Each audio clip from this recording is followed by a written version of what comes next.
Hello दोस्तों, नमस्कार। आपका अपना चैनल एडू प्ले विथ ऋषि में स्वागत है। मैं ऋषि कुमार आप लोग के बीच एक बार फिर से उपस्थित हूँ टॉप 300 पॉलिटी एमसीक्यू के साथ।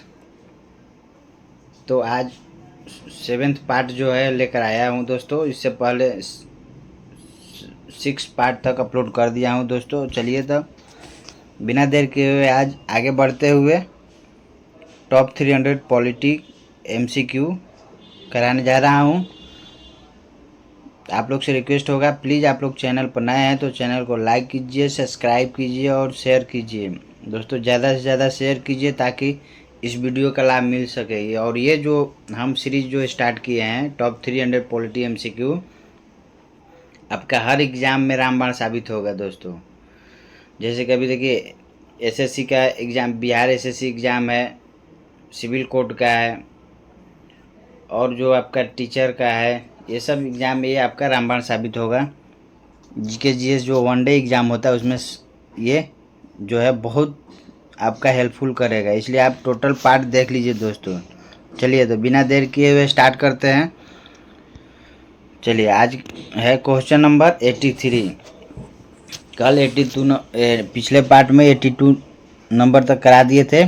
तो आगे बढ़ते हैं 83 नंबर क्वेश्चन दोस्तों। देखिए क्या बोल रहा है 83 में, क्या है करेगी। 83 कह रहा है कि जब राज्यसभा के सभापति या उपसभापति को उसके पद से हटाने का संकल्प विचाराधीन हो तब उसका पीठासीन न होना भारतीय संविधान के किस अनुच्छेद में वर्णित है। दोस्तों जब कह रहा है कि राज्यसभा का सभापति और उपसभापति के को उसके पद से हटाने के लिए संसद में जो भी विचाराधीन संकल्प है तो उस समय वो पीठासीन के रूप में कार्य नहीं करते हैं, तो ये किस अनुच्छेद में दो। तो ऐसा जब भी होता है, देखिए सबसे पहले तो आपका जो है अनुच्छेद आपका 93 में जो है क्या है, लोकसभा का स्पीकर और उपाध्यक्ष पद का उल्लेख है। और अनुच्छेद 89 में 89 अनुच्छेद 89 में क्या है कि राज्यसभा का जो है सभापति और उपसभापति का उल्लेख है। ठीक है, राज्यसभा का जो है अनुच्छेद 89 में क्या है, राज्यसभा का सभापति और उपसभापति का उल्लेख किया गया है। ठीक ना। और अनुच्छेद 93 में किस क्या है, लोकसभा में स्पीकर और अन्य अध्यक्ष और उपाध्यक्ष का उल्लेख किया गया है। क्लियर। अनुच्छेद 98 में क्या है, 98 में जो है लोकसभा के सचिवालय का उल्लेख है। अब अनुच्छेद 96 में क्या है, 96 में स्पीकर या उपाध्यक्ष को हटाने का अगर संकल्प विचाराधीन है संसद में तो वह पीठासीन नहीं होते हैं। ठीक ना।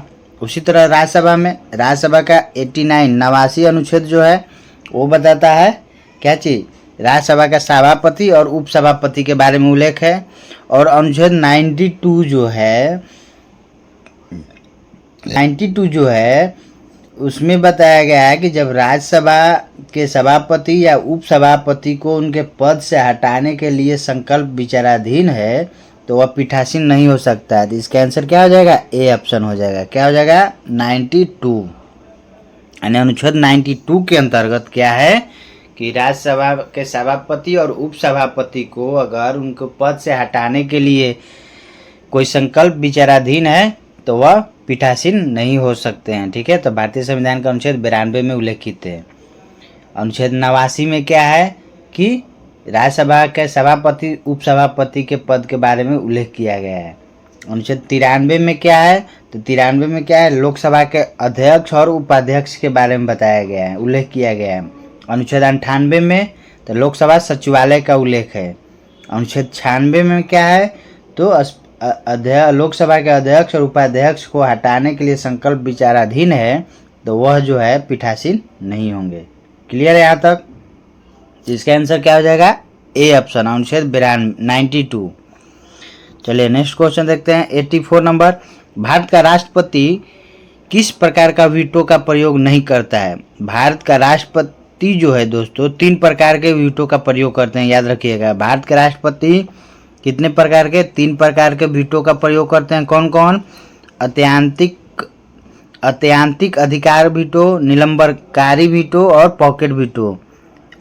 ये तीनों वीटो का प्रयोग करते हैं, लेकिन विशेषित अधिकार का प्रयोग नहीं करते हैं। तो इसका आंसर क्या हो जाएगा? ए ऑप्शन हो जाएगा। भारत का जो राष्ट्रपति हैं कितने प्रकार के वीटो का प्रयोग करते हैं? 3 प्रकार के वीटो का प्रयोग करते हैं। कौन कौन करते हैं? तो आपका अत्यंतिक वीटो, निलंबनकारी वीटो और पॉकेट वीटो। क्लियर है? तो और विशेषित अधिकार का वीटो का प्रयोग नहीं करते हैं। और जो भी संसद में विधेयक पारित होता है तो राष्ट्रपति के पास जो भेजा जाता है, अगर राष्ट्रपति उसको स्वीकृत कर देते हैं, हस्ताक्षर कर देते हैं, तो वह क्या होता है? कानून बन जाता है। ठीक है? तो राष्ट्रपति के पास जब भी कोई विधेयक भेजा जाता है तो राष्ट्रपति को उस विधेयक की स्वीकृति दे सकते हैं, नहीं दे सकते। उनके पास 3 विकल्प होता है। कौन कौन विकल्प है?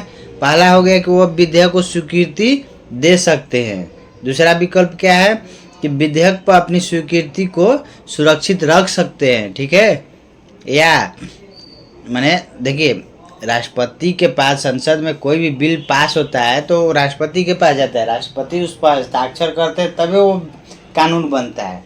तो राष्ट्रपति के पास उस पर 3 विकल्प रहता है। 3 क्या कर सकते हैं? वह या तो उसको जो विधेयक आया है उनके पास, तो उसको स्वीकृति दे सकते हैं। दूसरा विकल्प क्या है कि विधेयक को स्वीकृति को सुरक्षित रख सकते हैं। तीसरा क्या है कि विधेयक को संसद के पुनर्विचार हेतु लौटा सकते हैं। ठीक है? ये 3 गो विकल्प उनके पास है। अगर मान लीजिए कि वो पुनर्विचार के लिए संसद के पास लौटा दिए, अब पुनः वह विधेयक पास होके पुनः राष्ट्रपति के पास आया है, तब उनको क्या है कि हस्ताक्षर स्वीकृति करना अनिवार्य है। ठीक है ना? अब फिर दोबारा वो पुनर्विचार के लिए नहीं भेज सकते। एक बार भेज दिए, ठीक है, पुनः अगर वही विधेयक पास होके आ गया तो वह उनको स्वीकृति देना क्या है? अनिवार्य है। और एक अगर राष्ट्रपति जिस पर विधेयक को पेश करने से पहले स्वीकृति देते हैं, जैसे धन विधेयक हो गया, धन विधेयक पेश करने से पहले क्या होता है? राष्ट्रपति की स्वीकृति लेनी पड़ती है। तो अगर स्वीकृति पहले दे दिए हैं, अब विधेयक पास होके आ गया है राष्ट्रपति के पास, तो वह जो है उसको स्वीकृत करना ही करना है। ठीक है? वह पुनर्विचार के लिए वापस नहीं भेज सकते हैं। ठीक है? क्योंकि वो पहले से ही ऑलरेडी उसको स्वीकृति दे चुके हैं। तो धन विधेयक जो है स्वीकृति उनकी पहले ही ले ली जाती है। ठीक है? वह पुनर्विचार के लिए नहीं भेज सकते हैं और न उसको अस्वीकार कर सकते हैं। ठीक है? अस्वीकृत भी नहीं कर सकते हैं। क्लियर है? अब देखिए, 3 प्रकार के वीटो का प्रयोग कर सकते हैं राष्ट्रपति। कौन कौन? अत्यंतिक अधिकार वीटो, निलंबनकारी वीटो और पॉकेट वीटो। अत्यंतिक वीटो का प्रयोग राष्ट्रपति जो है किस किस मामले में करते हैं?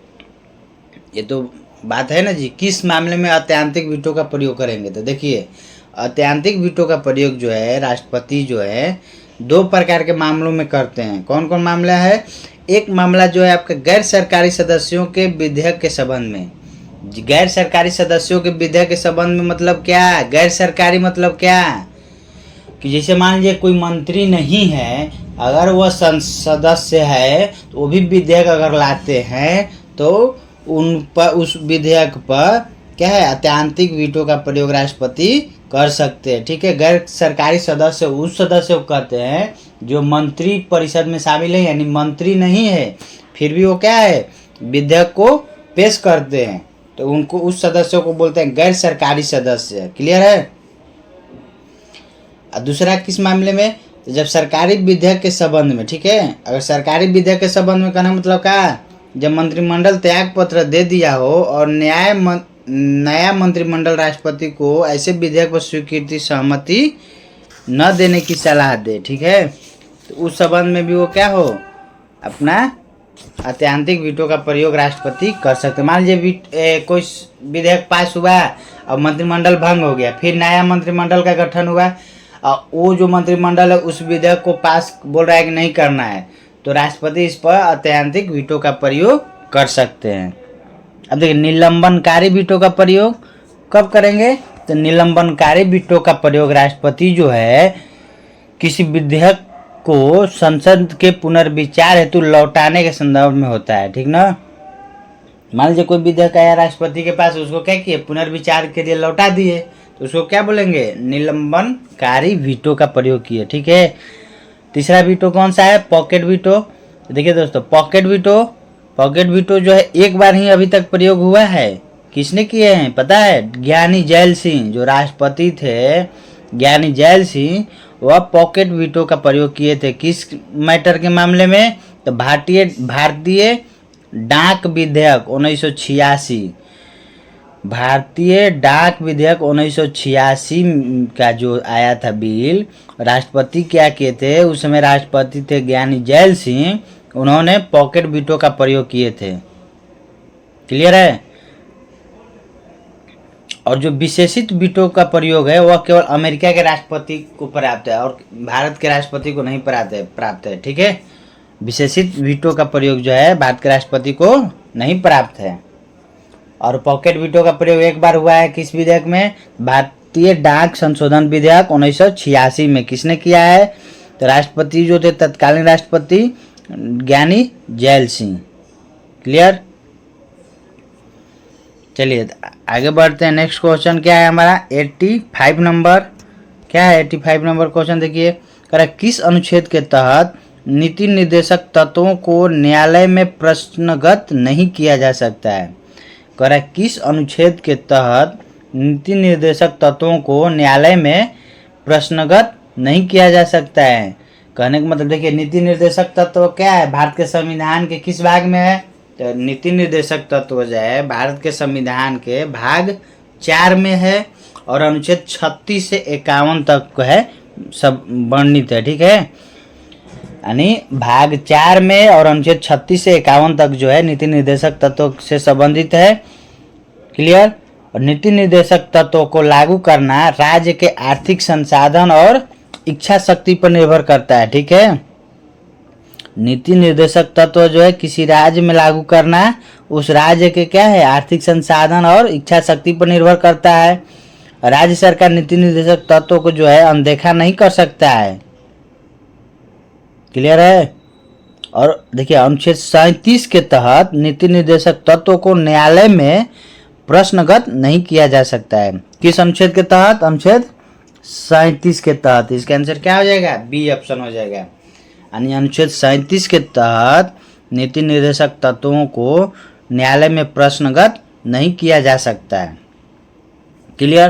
अब देखिए अनुच्छेद 40 क्या है, अनुच्छेद 40 के बारे में क्या बताया गया है, अनुच्छेद 40 में जो है पंचायती राज व्यवस्था के बारे में बताया गया है, ग्राम सभा के गठन, शक्ति और अधिकार का बारे में बताया गया है। ठीक ना।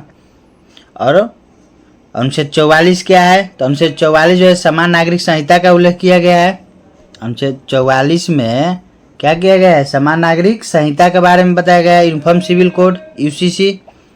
और अनुच्छेद 47 में क्या है, अनुच्छेद 47 में जो है पोषाहार और लोक स्वास्थ्य के सुधार का प्रावधान किया गया है। यानी अनुच्छेद 47 में राज्य सरकार को क्या दिया गया है, दिशा निर्देश दिया गया है, पोषाहार स्तर, जीवन स्तर ऊंचा करने और लोक स्वास्थ्य में सुधार करने का प्रावधान किया गया है। क्लियर है। उसी तरह अनुच्छेद 48 में क्या है, कृषि पशुपालन है। ठीक। अनुच्छेद 50 में क्या है, न्यायपालिका का पृथक्करण है कार्यपालिका से। 51 में क्या है, विश्व शांति के बारे में बताया गया है। चलिए आगे बढ़ते हैं दोस्तों, याद रखिएगा। तो इसका आंसर क्या हो जाएगा, अनुच्छेद 37 के तहत नीति निर्देशक तत्व जो है न्यायालय जो देखते हैं 86 नंबर कह रहा है, राज्य निर्वाचन आयुक्त को कौन पदच्युत कर सकता है। राज्य निर्वाचन आयुक्त को कौन पदच्युत कर सकता है। पदच्युत मतलब क्या है, पद से हटा सकता है। तो जो भी राज्य का निर्वाचन आयुक्त होता है उनको पदच्युत करने का अधिकार जो है कैसे करते हैं, तो जिस तरह से उच्च न्यायालय के न्यायाधीश को हटाया जाता है, हटाने का जो प्रावधान है, उसी तरह चुनाव आयोग राज्य निर्वाचन आयोग के आयुक्तों को भी क्या किया जाता है, हटाया जाता है। क्लियर है, याद रखिएगा। जिस तरह से यानी जिस प्रक्रिया से उच्च न्यायालय के न्यायाधीशों को हटाने का प्रावधान है, उसी प्रक्रिया से राज्य निर्वाचन आयुक्तों को भी उनके पद से हटाया जा सकता है। तो राज्य निर्वाचन आयुक्त जो है पंचायती राज और नगर पालिका के जो है क्या करते हैं, निष्पक्ष चुनाव, शांतिपूर्ण चुनाव के लिए उत्तरदायी होते हैं। देखिए राज्य निर्वाचन आयोग का काम क्या है, जो भी पंचायती राज चुनाव होगा या नगर पालिका, नगर पंचायत, ये सब का चुनाव जो होता है वह जो है राज्य निर्वाचन आयोग कंडक्ट करती है। क्लियर है। तो भारतीय संविधान में जो है महाभियोग का प्रावधान कहाँ से लिया गया है, अमेरिका से लिया गया है। और अनुच्छेद 61 के तहत राष्ट्रपति पर महाभियोग लगाया जाता है। राष्ट्रपति पर महाभियोग कब लगाते हैं, जब वो अपने कर्तव्यों का पालन सही ढंग से नहीं करते हैं। और भारत में उच्चतम न्यायालय और उच्च न्यायालय के न्यायाधीशों, नियंत्रक महालेखा परीक्षक, मुख्य निर्वाचन आयुक्त को हटाने के लिए क्या करते हैं, महाभियोग जैसा प्रक्रिया ही अपनाया जाता है। क्लियर है। क्या किया जाता है, महाभियोग जैसा प्रक्रिया ही अपनाया जाता है। तो कह रहा है कि राज्य निर्वाचन आयुक्त को पदच्युत कौन कर सकता है, तो पदच्युत कौन करते हैं, जो प्रक्रिया उच्च न्यायालय के न्यायाधीशों को हटाने का है वही प्रक्रिया क्या है, राज्य के निर्वाचन आयुक्त को भी हटाने का। तो इसका आंसर क्या हो जाएगा, डी ऑप्शन हो जाएगा। क्लियर है। चलिए अगला क्वेश्चन देखते हैं 87 नंबर। कह निम्न में से राष्ट्रपति के कार्यकाल से संबंधित कौन सा क्रम सही है। देखिए कह रहा है राष्ट्रपति के कार्यकाल से संबंधित कौन सा क्रम सही है दोस्तों। इसमें देखिए ज्ञानी जैल सिंह कब बने थे, 1982 से 87 तक बने थे। ठीक है, ज्ञानी जैल सिंह जो थे याद रखिएगा 1982 से 87 तक। इसके बाद कौन है, फखरुद्दीन अहमद जो बने थे 74 से 77, ये बने थे 74 से 77 तक बने थे। ठीक है, शंकर दयाल शर्मा जो थे 1992 से 97 तक बने थे, ये बने थे कब, 1992 से 97 तक बने थे। और के.आर. नारायण जो थे आपका बने थे, कब बने थे, के.आर. नारायण आपका 87 से 92। ठीक है, 87 से 92 बने थे। तो चलिए दोस्तों देखिए इसमें तो क्या हो जाएगा, तो सबसे पहले कौन बने थे, फखरुद्दीन अली अहमद, कब बने थे, 74 से 77, याद रखिएगा। फखरुद्दीन अली अहमद बने थे 74 से 77। इसके बाद ज्ञानी जैल सिंह बने थे कब, 82 से 87 या 82 से 87 बने थे। इसके बाद आर वेंकटरमन बने थे, कब बने थे, 87 से 92 बने थे। इसके बाद शंकर दयाल शर्मा 92 से 97, याद रखिए 92 से 97 बने थे। क्लियर। और रामनाथ कोविंद जो बने थे कब से कब बने थे, 17 से 22। अभी वर्तमान में कौन राष्ट्रपति है, 15वें राष्ट्रपति हैं द्रौपदी मुर्मू, जो 2022 ले अभी तक प्रेजेंट है। ठीक है, या भारत की दूसरी महिला हैं, ठीक है, राष्ट्रपति, और प्रथम आदिवासी महिला राष्ट्रपति बने हैं। और वे स्वतंत्र भारत में जन्म लेने वाली पहली राष्ट्रपति बन गई हैं। कौन, द्रौपदी मुर्मू जो है स्वतंत्र भारत में जन्म लेने वाली प्रथम राष्ट्रपति बनी है। ठीक है, और अनुच्छेद 52 में क्या है, राष्ट्रपति के पद का प्रावधान है। और राष्ट्रपति का जो है प्रथम जो राष्ट्रपति थे डॉक्टर राजेंद्र प्रसाद, वो सबसे ज़्यादा दिन तक क्या थे, राष्ट्रपति थे, 12 वर्षों तक थे। कब से कब तक, तो 1950 से 1962 ईस्वी तक थे। क्लियर। इसका आंसर क्या हो जाएगा, इसका आंसर हो जाएगा डी ऑप्शन। ठीक है, फखरुद्दीन अली अहमद कब से कब तक, 74 से 77, ज्ञानी जैल सिंह 82 से 87, आर वेंकटरमन 87 से 92 और शंकर दयाल शर्मा 92 से 97। अगला क्वेश्चन है दोस्तों देखिए 88 नंबर। कह रहा है भारत में कितने बार आपातकाल लागू हो चुका है, भारत में कितने बार आपातकाल लागू हो चुका है दोस्तों, याद है, बताए थे पिछले लेक्चर में।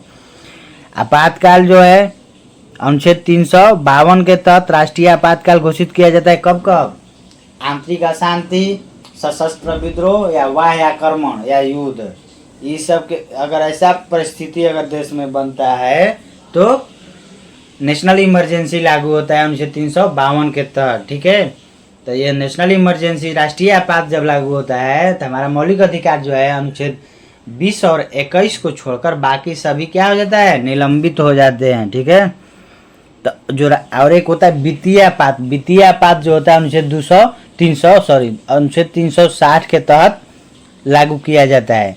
अभी तक वित्तीय आपातकाल जो है देश में लागू नहीं हुआ है। और एक होता है राष्ट्रपति शासन, जो अनुच्छेद 356 के तहत लगाया जाता है। तो जो वित्तीय आपात है कभी नहीं लागू हुआ है। और राष्ट्रीय आपातकाल जो है हमारे देश में अभी तक कितने बार, 3 बार लागू हो चुका है। कितने बार, 3 बार लागू हो चुका है। क्लियर? आंसर क्या आ जाएगा? बी ऑप्शन हो जाएगा। भारत में आपातकाल जो है 3 बार लागू हो चुका है। और जो देखिए आपातकाल का उल्लेख हमारे संविधान के किस अनुच्छेद में है? तो राष्ट्रीय आपातकाल का उल्लेख जो है, आपातकाल का उल्लेख जो है 352 से 360 के है, बीच में ही है। ठीक है। और भाग कहेगा कौन सा भाग में? तो भाग 18 याद रखिएगा। देखिए अ से आपातकाल, अ से 18 याद रखिएगा। अ से आपातकाल, अ से 18। ठीक है। भाग 18 में और अनुच्छेद 352 से 360 के बीच जो है क्या है? आपातकाल का उल्लेख किया गया है। और आपातकाल लागू करने का अधिकार किसको है? राष्ट्रपति को है। राष्ट्रपति को ही क्या है? आपातकाल लागू करने का अधिकार है। राष्ट्रपति जो है आपातकाल की घोषणा कब कर सकते हैं? तो बता दिए, बाहरी आक्रमण या युद्ध की स्थिति, अंतरिम सशस्त्र विद्रोह, इस सब के जब भी परिस्थिति ऐसा बनता है तो आपातकाल लागू होता है। और आपातकाल की घोषणा जब हो जाती है तो 30 दिन के अंदर जो है संसद में क्या होता है? अनुमोदन होता है। अगर राष्ट्रपति शासन के लागू जब घोषणा होता है तो 60 दिन के अंदर क्या होता है? उसका सदन में अनुमोदन होता है। लेकिन राष्ट्रीय आपातकाल या आपातकाल, वित्तीय आपातकाल जब घोषित होता है तो देखिए राष्ट्रीय आपातकाल जब घोषित होता है तो 1 माह के अंदर जो है सदन में क्या होता है? संसद में अनुमोदन अनिवार्य है। और आपातकाल जो होता है एक बार जब लागू हो जाता है तो 6 माह तक रहता है। क्लियर? एक बार जब संसद में अनुमोदन मिल गया आपातकाल का तो 6 माह तक वह लागू रहता है। तो भारत में कब कब आपातकाल लागू हुआ है? तो 3 बार लागू हुआ है। कब कब? तो 1962 में जो भारत चीन युद्ध हुआ था तब, 1971 में भारत पाकिस्तान युद्ध हुआ था उस समय, और 1975 में जो हुआ आंतरिक अशांति को देखते हुए क्या हुआ था? आपातकाल इंदिरा गांधी की सरकार में लगाया गया था। क्लियर है? तो आंतरिक अशांति का जो आपातकाल था 25 जून 1975 को घोषित किया गया था। इस बात को याद रखिएगा। तो इसका आंसर क्या हो जाएगा? 3 बार अभी तक आपातकाल लागू हुआ है। क्लियर? चलिए अगला क्वेश्चन देखते हैं। 89 नंबर क्या है? कह रहा है भारत के राष्ट्रपति को किस प्रकार पदच्युत किया जा सकता है? भारत के राष्ट्रपति को उनको पद से किस प्रकार हटाया जा सकता है? तो किस प्रकार दोस्तों? तो संसदीय प्रक्रिया द्वारा हटाया जा सकता है। ठीक है। मतलब क्या? महाभियोग लाकर, संसद में महाभियोग लाकर राष्ट्रपति को क्या करते हैं? हटाते हैं। किस तरह हटाते हैं? संसदीय प्रक्रिया द्वारा, यानी अनुच्छेद 61 के तहत क्या करते हैं? महाभियोग का प्रावधान किया गया राष्ट्रपति के ऊपर। कब? जब वह संवैधानिक दायित्वों को पूरा नहीं कर पाते हैं या उल्लंघन करते हैं तो संसद द्वारा महाभियोग लगाया जाता है। ठीक है, राष्ट्रपति पर। और महाभियोग किसी भी सदन में लाया जा सकता है। ऐसा नहीं है कि लोकसभा या राज्यसभा, किसी भी सदन में जो है महाभियोग लाया जा सकता है। और महाभियोग जब राष्ट्रपति पर लाया जाता है उनको 14 दिन पूर्व क्या होता है? सूचित करना पड़ता है, सूचना देना पड़ता है। और जिस सदन में जब महाभियोग लाया जाता है उस सदन में 2/3 बहुमत से पारित होना चाहिए। और दूसरे, जब उस सदन में पारित हो जाएगा तो दूसरे सदन में भी जो होगा 2/3 बहुमत से यह जो है प्रस्ताव को अनुमोदन कर देना चाहिए। जैसे ही अगर मान लीजिए पहला सदन में 2/3 बहुमत से पास हो गया, दूसरा सदन में भी 2/3 बहुमत से पास हो गया तो राष्ट्रपति अपना पद छोड़ देंगे। ठीक। तो महाभियोग के समय जो है संसद जो है अर्ध न्यायिक संस्था की तरह कार्य करता है। महाभियोग जब लाया जाता है तो संसद जो है अर्ध न्यायिक संस्था की तरह कार्य करता है। महाभियोग का प्रावधान कहाँ से लाया गया है? तो अमेरिका के संविधान से लाया गया है। अब महाभियोग अभी तक किसी भी राष्ट्रपति के ऊपर नहीं लाया गया है। ठीक ना? महाभियोग की प्रक्रिया क्या है? एक अर्ध न्यायिक प्रक्रिया है। क्लियर? चलिए यहाँ तक क्लियर है। अब नेक्स्ट क्वेश्चन देखते हैं। 90 नंबर का कह रहा है कि कोई व्यक्ति अगर राज्य विधायिका का सदस्य नहीं है तो वह डैश के लिए मुख्यमंत्री नियुक्त किया जा सकता है एवं उक्त निर्धारित समय में उसे राज्य विधायिका हेतु निर्वाचित होना है, अन्यथा वह मुख्यमंत्री नहीं रहेगा। देखिए दोस्तों, जब भी कोई भी, अगर वो लोकसभा हो या राज्यसभा हो या राज्य विधानमंडल का हो, कोई भी सदस्य है, अगर वह मंत्री बनते हैं तो वह अधिकतम माने न्यूनतम कितना है, न्यूनतम जो है 6 महीना तक वह मंत्री रह सकते हैं। 6 महीना के अंदर अगर वह सदस्य नहीं बनते हैं तो ऑटोमेटिक उनका मंत्री क्या होता है, खत्म हो जाता है। कहने का मतलब कि मान लीजिए जैसे मुख्यमंत्री ही हुए, मंत्री के बारे में कह रहा है कि राज्य विधायिका का सदस्य नहीं है तो वह 6 माह तक ही मुख्यमंत्री बन सकते हैं। उनको 6 माह के अंदर क्या है कि वह सदस्य लेना ही लेना अनिवार्य है। क्लियर? तो वह 6 माह तक रह सकते हैं। तो आंसर क्या हो जाएगा, बी ऑप्शन हो जाएगा। 6 माह के भीतर जो है वह किसी न किसी सदस्यता उनको बनना ही बनना है वह, ठीक ना। अगर राज्य विधानमंडल में है तो राज्य का वो मंत्री या मुख्यमंत्री रहेंगे। अगर संसद का है, लोकसभा या राज्यसभा का सदस्य होना चाहिए, तभी वह सदन में मंत्री बने रहेंगे, नहीं तो वह क्या हो जाएगा, 6 महीने के बाद वो खत्म हो जाता है, ठीक ना। तो ये अनुच्छेद 164 के अनुसार जो है राज्यपाल जो है मुख्यमंत्री की नियुक्ति करते हैं। याद रखिएगा, अनुच्छेद 164 के तहत, अनुच्छेद 75 के तहत जो है प्रधानमंत्री होते हैं। क्लियर?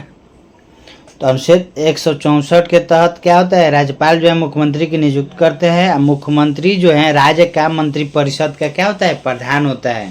और अनुच्छेद 163 में जो है राज्य मंत्री परिषद का उल्लेख किया गया है। 163 में राज्य मंत्री परिषद का उल्लेख किया गया है। और अनुच्छेद 167 में जो है राज्यपाल को सूचना मांगने का अधिकार है, किससे, मुख्यमंत्री परिषद से, ठीक ना। मुख्यमंत्री जो होते हैं राज्य के मंत्री परिषद एवं राज्यपाल के बीच जो है एक कड़ी कहा जाता है, ठीक ना। और मुख्यमंत्री जो होते हैं राज्य के कार्यपालिका का वास्तविक प्रधान होता है। कौन, मुख्यमंत्री। राज्य के कार्यपालिका का वास्तविक प्रधान कौन होता है, मुख्यमंत्री होते हैं। क्लियर? चलिए नेक्स्ट क्वेश्चन देखते हैं। इसका आंसर क्या हो जाएगा, 6 माह। कह रहे भारत में विधि निर्माणी सर्वोच्च निकाय है कौन, भारत में विधि निर्माण सर्वोच्च निकाय कौन है दोस्तों, तो जो भी कानून बनाता है हमारा संसद बनाता है, ठीक है। तो भारत में विधि निर्माण की सर्वोच्च निकाय कौन हो गया, संसद हो गया। अनुच्छेद 79 के तहत संसद का गठन का प्रावधान है। किस अनुच्छेद के तहत, 79 के तहत क्या है, संसद के गठन का प्रावधान है, जिसके अनुसार क्या है, राष्ट्रपति, लोकसभा और राज्यसभा तीनों को मिलाकर ये जो है संसद बनता है, ठीक है।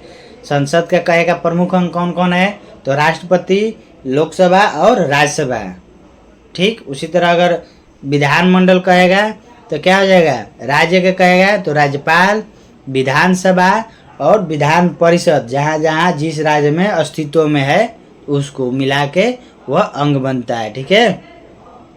तो संसद का अंग कौन कौन हो गया, राष्ट्रपति, लोकसभा और राज्यसभा।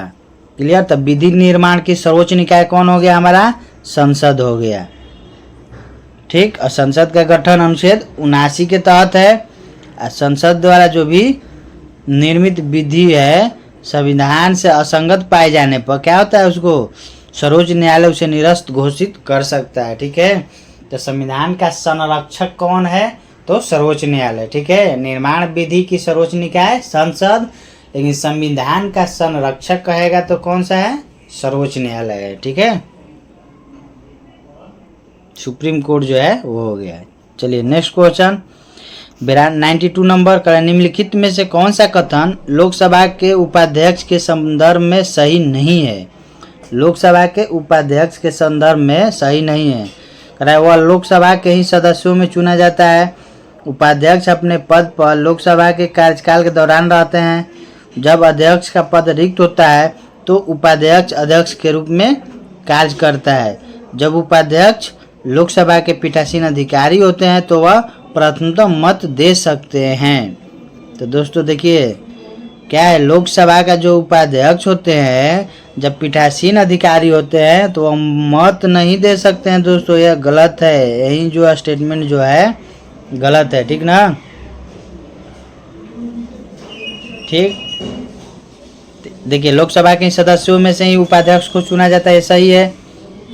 बी स्टेटमेंट क्या है, उपाध्यक्ष अपने पद पर लोकसभा के कार्यकाल तक बने रहते हैं, सही है।